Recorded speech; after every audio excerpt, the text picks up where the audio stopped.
If you're looking for a quick tip to upgrade the look of your living room, watch today's video and I will show you how to pop up your pillows.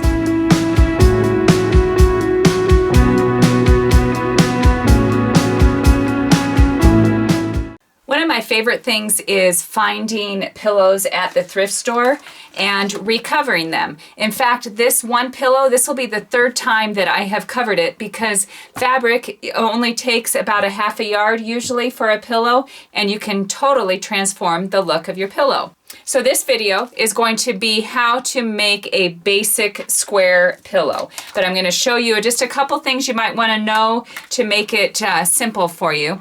First of all, take a fabric measuring tape and go seam to seam and come up with a measurement.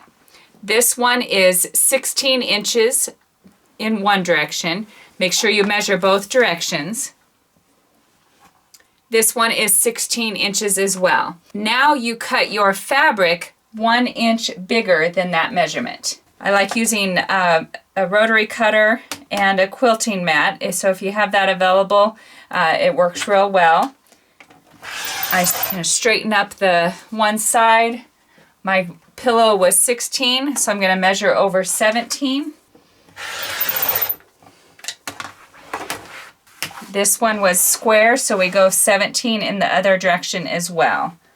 I'm using a suede, which is gripping quite a bit on my ruler. Just a quick little tip, if you're using a faux suede, put the suede against each other, and then your ruler will slide a little bit better.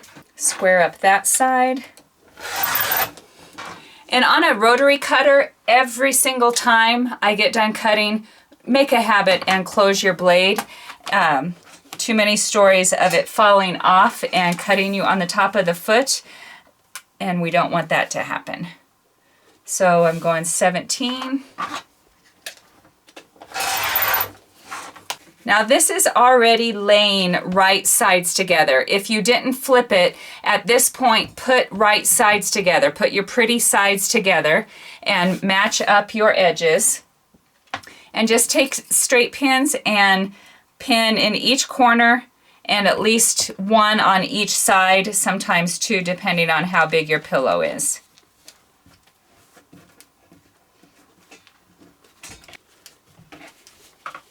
After you have your edges pinned, now we take it to the sewing machine.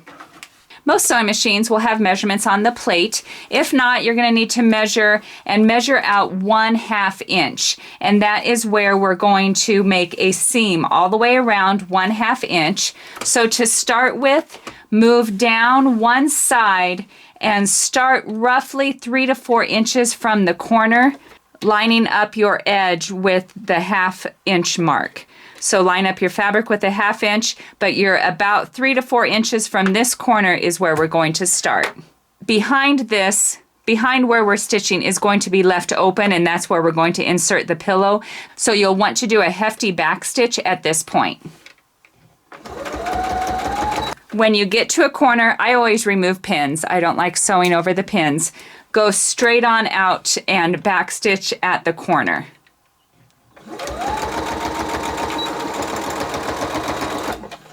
Now pull up your needle. This machine actually has a needle up button. Otherwise, pull up your needle.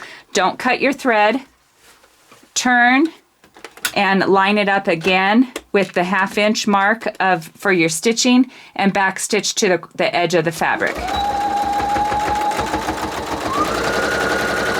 Again, we're to a corner. Go all the way to the edge. Back stitch.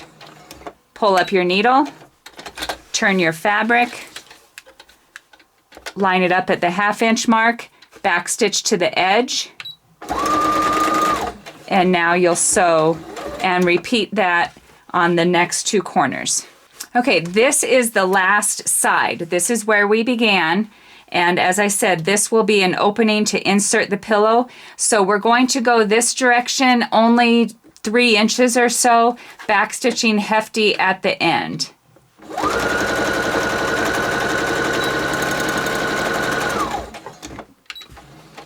And you can remove it from your machine. At this point, take scissors and nip off the triangle portion of the corner.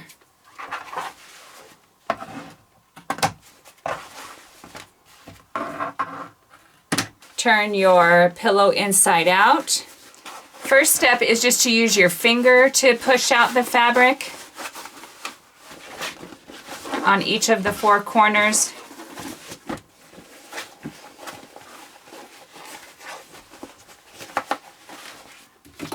But then take something that has a blunt tip. I wouldn't suggest using scissors because they typically can poke through your fabric. So find something that has a blunt tip and push out the rest of the fabric so you can get a nice square corner.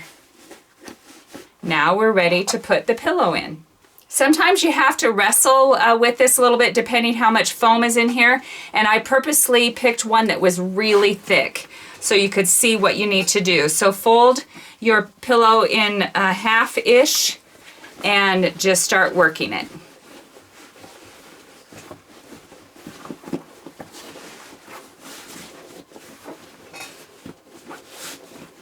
And you're putting a lot of stress on the seam where you began, and that's why we wanted to backstitch.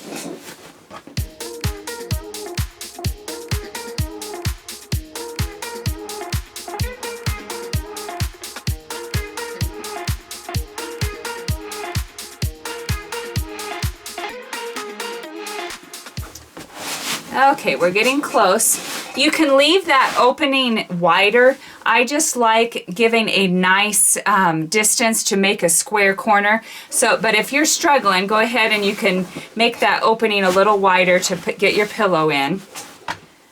Oh my goodness, isn't that looking good already?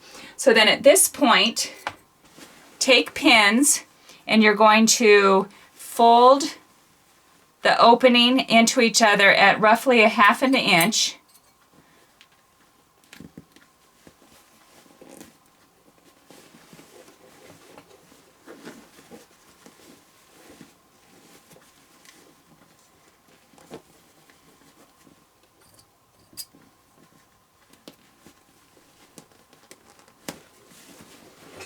All the way across. Okay, there it is pinned. Now I'm going to show you how to close it up with a needle and thread.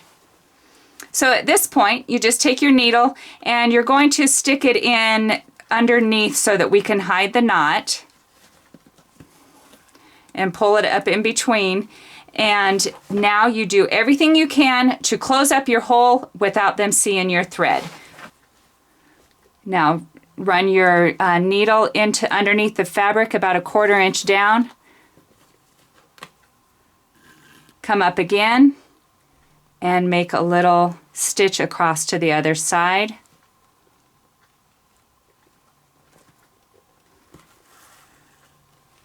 Run your needle down underneath the fabric so it's hidden and across to the other side. And you do that all the way across until your opening is sewn together. So there you have it. That is a super fast way to transform maybe your existing pillows or find some at the thrift store and give them a facelift with your own decor. So if you have any questions while you're watching the video, please comment down below. But as always, thank you for watching DIY on the House.